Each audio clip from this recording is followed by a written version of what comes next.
happening, everybody? Welcome back to another week of the vlog. We're starting off today with some runs. Let's get after it.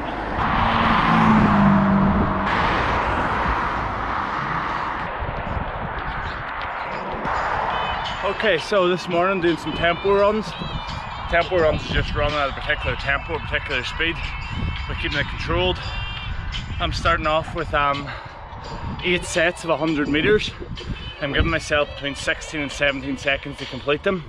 And then I do another rep every time a minute starts, so you should be getting, you know, at least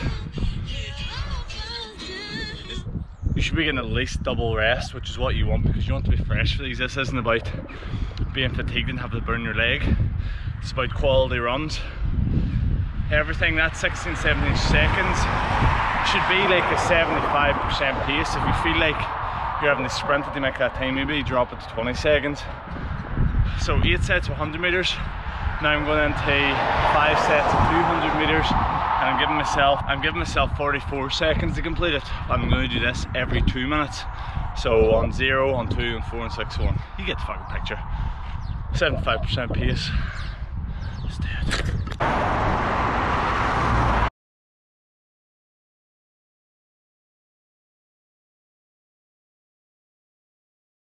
So, that was my last 200 meter interval. It was probably a wee bit slow at the time.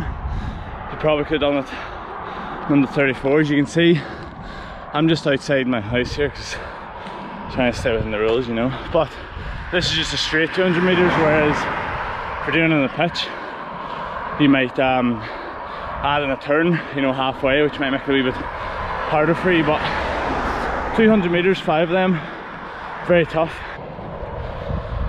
And it's about operating at a good running speed as opposed to a real slow one. I've been timing it just to my phone like that as I run, so you have a stopwatch with you if you're wondering how I'm timing it. One thing I would say as well is I'm running that on cement, or tarmac, or what the fuck I call it. Probably not the most ideal surface to be doing that on. In a perfect world, maybe do it in the pitch, but obviously this pitch is being closed, and there is other pitches I can use around here, but you don't want to take the piss at the minute either, and I'm going to go down to the gym later, so I don't want to be leaving the house more than I need to. Breakfast time. Going to make some hipster avocado and egg and bacon on toast. Going to show you how to do it. Acquire an avocado.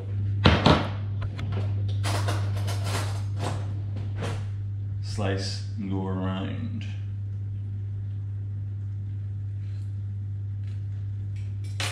Twist. Squeeze.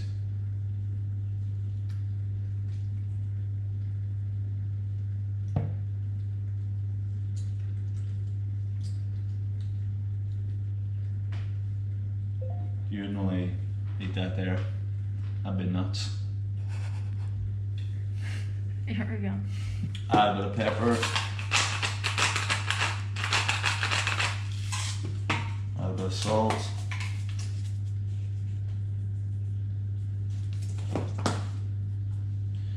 Whatever kind of shit you want in it. I'm going for Nando's garlic, just a wee bit, you know. Fork.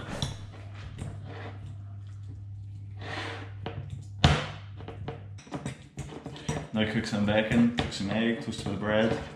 I'm ready to see this here. COVID-19, the inventor of the test, shebang. What did he say? This test should not be content of the genetic material also gets amplified. Watching this interview on London Real, and the boy called David Icke, it's on Vimeo, go and watch it, and then when we get out a wee bit of work, but yeah, and this is how the breakfast. Test works. Okay, it's gym time, we do some upper body work. Look how fucking good the weather is. This is like, you know, whenever you had exams and the weather was always fucking unbelievable during exam time when you had to study. This is the same. The weather's amazing, we have to fucking stay inside. So starting off the workout with the close grip bench press, going 6 reps, trying to get nice and heavy, and then pairing it up with a pro on the row. Starting off here at 80 kilo.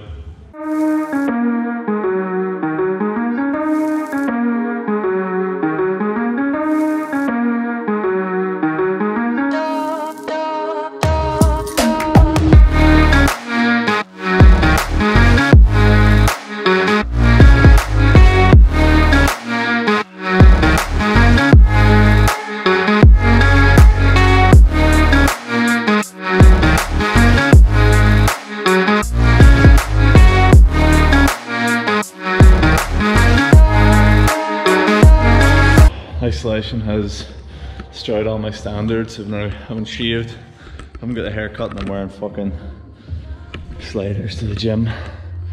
Times are bad.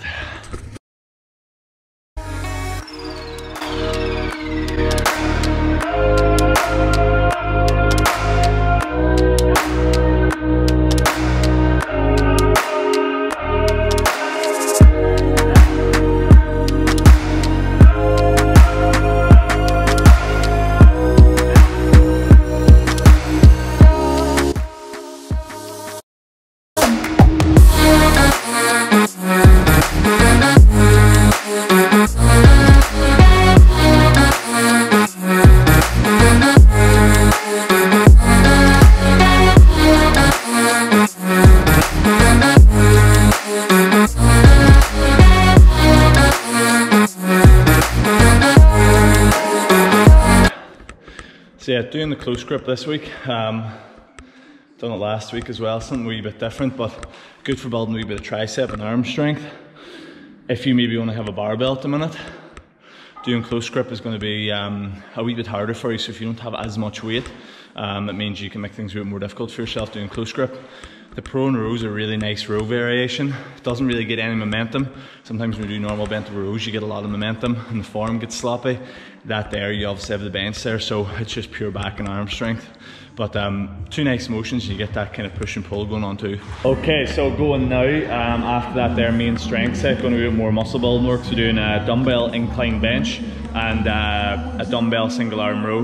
Now, limited here to 30 kg dumbbells, which if you're doing it at normal kind of tempo won't be heavy enough for these 10, so what I'm going to do is add in like a 4-second negative on each to make it a little bit tougher. And again, that's an example of like if you have maybe only a few sets of dumbbells and you make things harder, start adding in like slow eccentric state, and that's where you can make things more difficult for yourself.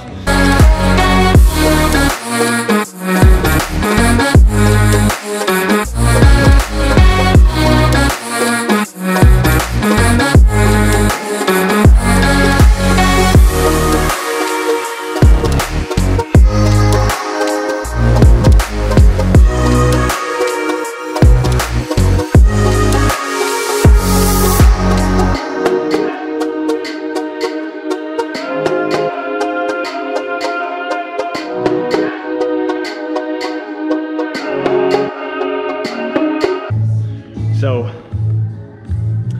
I said about didn't have heavier dumbbells in the 30s, that was a lie. Those are 37.5s. I have a jump between 30 and 37.5. So 37.5 is too heavy for the 10s.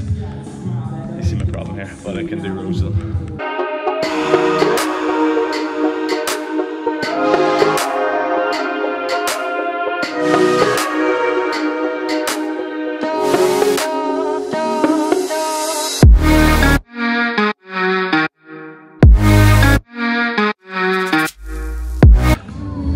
Anytime you do a sort of rowing movement, the important thing to do well is your posture. So what you always want is kind of your chest to be puffed out and your back to be arching in.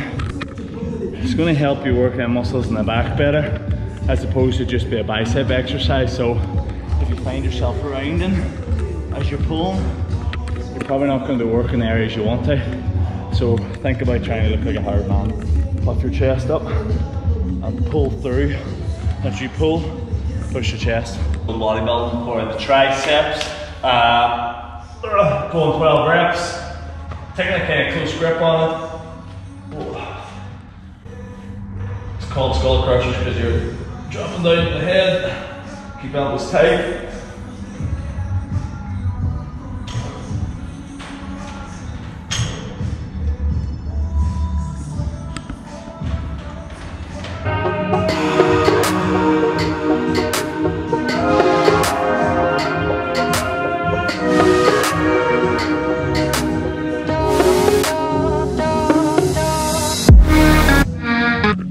Nowadays, because we're always on phones and always like slouched over, you know, like this here, and we're sitting down all the time. Doing an exercise like that opens up the upper back. It's good for the posture, good for warming up, but especially when we do a lot of pressing like we're doing today, it's nice just to add a wee bit of balance to everything. So, working on now, one wee thing at the end of every session, just wide grip pull-ups. I'm trying to get better at them, so the way I'm doing it, it's a good way to get better at pull-ups. Say if you can only do maybe 5 good pull-ups, you maybe only do, you do like ladders, you do a set of 1, a set of 2, a set of 3, and then you do another set of 1, a set of 2, a set of 3. So you're never going to your maximum, you're always staying below in that kind of threshold, and then you just accumulate volume on it, and then that helps push the threshold, is that the right term?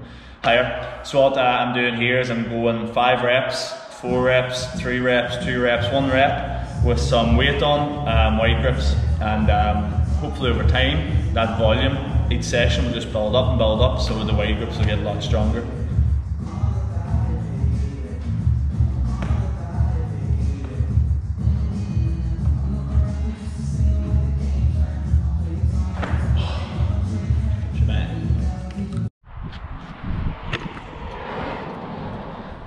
So, training session finished up.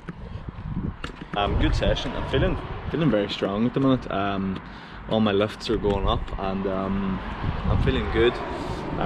Running wise, even feeling good in the runs that I'm doing, even though I've probably put on a bit of size recently. But it's weird, like, although everything's been shut down and the whole life's been thrown 360, it's been this fucking weird break that I think myself and probably everybody in the world needed, where everything is just shut down and you kind of maybe realise what's important in life. You realise that your relationships with people, your health is important, and also about not working yourself to death, which it probably was. You know, I'm now sleeping 7-8 hours every night, whereas before I was waking up at 4 in the morning and getting maybe 4 or 5 hours every night for months and months on end. You're trying to fit in training sessions of that, you're stressing about trying to fit clients in and getting football training in, and now everything's just gone and you can kind of do what you want. And it's weird, like, it's at the start this was a big shock and I hated it, but kind of now I'm weirdly enjoying this here. Now if this goes on for another 2-3 months, it's going to be a different story, but it's nice having a break from everything and not being pressured, because everyone's in the same boat. But I'm feeling great and training's going great, and feel great. Another thing I'm trying to do at the minute now that we have a wee bit more time is trying to kind of upskill my knowledge, whether it be in terms of strength conditioning or else just kind of life, business, whatever you want to call it. So one thing I'm doing is I'm doing webinars every week on rugby strength coach. It's like a forum base, it has loads of webinars from different coaches, so I'm trying to go through them every week and study them. I'm also doing a lot of reading at the minute, so one book I'm reading which isn't really related to strength conditioning, this here one, reading it at the minute, which is kind of blowing my mind. Also read one of David Goggins' book, and I read another strength conditioning book, so I think it's another positive this period of time allows you, you know, you're always the excuse of not studying more and reading more is because you don't have the time, and most of the time maybe before you didn't have it, whereas now you have it. So I can't practically really improve my skills in terms of coaching or anything, but I can improve my knowledge. So it's another important thing with this time, you know, try and use the time properly and upskill yourself in ways that maybe you didn't get the time to do before. So done the usual Sunday Q&A the other day there. The first kind of key thing was running. You know, is it okay to do 5k run? Do sprints? Is it better to do intervals? Back forward, back forward. There's a lot of that going on, a lot of confusion. So with intervals, talking about intervals, you're probably talking about intervals maybe anywhere from 100 meters up to 400 meters. Usually if I'm doing interval runnings, it's going to be 100 meters or 200 meters. Now why these are good? Because you're operating at a higher speed than what you'd be doing in like a 5k run. Similar to game speed, so what the sort of run you'd be doing in a match. So it's a wee bit more specific to the sport, which is a big advantage of it, and you're not training your body to be slow. This has a carryover to your injury prevention, so if we're doing just slow, long running, our body isn't used to running at a higher speed, and therefore whenever we go back and we start doing hard runs in matches or in training, the body's like, what the fuck have you done to me? And your likelihood of injury does spike with that there because your body's just not used to it, and that makes sense. You know, get the intensity higher, we maybe don't need as much time to do one of these interval workouts, because we can run at a higher game speed, and it's going to take more out of us as much time. And then the other side of the coin is, because it is more intense, that might actually be sore on our bodies, and it might be harder to recover from, and we might have fatigue from that. If we're operating at a lower speed, like in the long slow duration stuff, that might not be as sore on us. Said 100, I like 100, 200 meters, less than 20 seconds to do it in. Less than 20 seconds and do it every minute on the minute for double the rest. I was trying to do it today in 16. For 200 meters, it could be less than 40 seconds and do it every 2 minutes. You know, and what I would do is each week just build up your volume. So say this week you're doing 8 of them and 5 of them. Maybe next week it's 9 and 6. Side then is long slow duration. So you're like kind of 5k plus runs. Something about it is these type of runs are going to be done at a lower speed, because it's just physically not possible to keep up the same speed because it's a greater distance. It's going to be putting your body in a state where it's always operating slowly.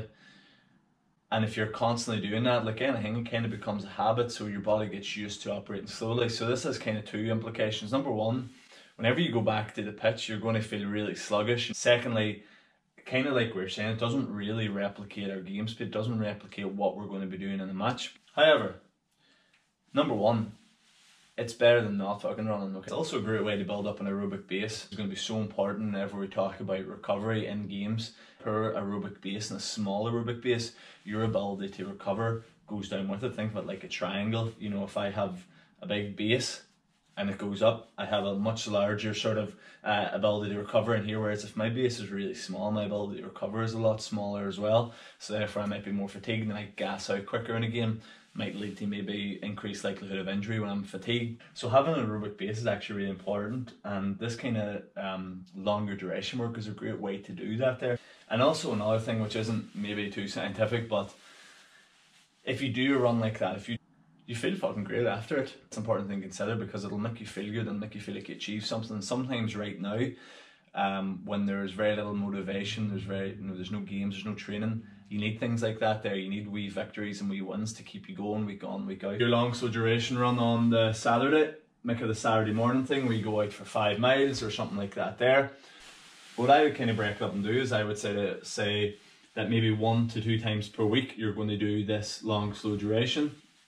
2 to 3 times a week you're going to do your interval runs. Long slow duration run on the Saturday, or your interval runs maybe on, so you could do interval here on Monday, Wednesday and Thursday. And maybe what you could do is give yourself a goal distance for the week, where an interval running you're going to cover 4k in total week 1, week 2 is going to be 5k, 6k, so on and so forth. Long slow duration, maybe just keep edging up your distance, say it's 5k, maybe next week you go 5.5, maybe the week after you go 6, or else you keep it 5k but you try and beat your time each week. I think getting the balance of both of them gives you, number one, a bit of variety, which can be a good thing, and number two, it just it means you're covering all bases. So you're getting your intervals, which is getting that kind of game speed. You're also getting the long slow duration, which is going to give you that good aerobic base. I hope that makes things a bit clearer for you, and I hope that makes sense, and I hope that wasn't just me chatting shite for what seemed like 30 minutes. I think the main takeaway is doing something is better than doing nothing. So what's that thing, paralysis by decision? No, it's not fucking it. Paralysis by analysis, maybe. Sometimes when you have too many decisions and there's too many options out there, you end up doing nothing. It's like, you know, when you go to watch something on Netflix and it takes you fucking an hour to find something because there's so many decisions and so many options. Sometimes that's the case now, and we have a lot of time and a lot of people giving us information. But doing something is better than doing nothing, so get off your ass and fucking start doing shit. I'm probably going to end the vlog here. Today didn't have a wild lot happening because there's not a wild lot going on in the world. If you have suggestions for videos or things that you'd like me to cover or things you'd like me to do, please put it in the comment section. I'm going to try and maybe get another video up this week, but if there's anything you would like to see, let me know, hit me up in the comments, okay? So, thank you for watching, subscribe, share it to the people that you know, and stay safe.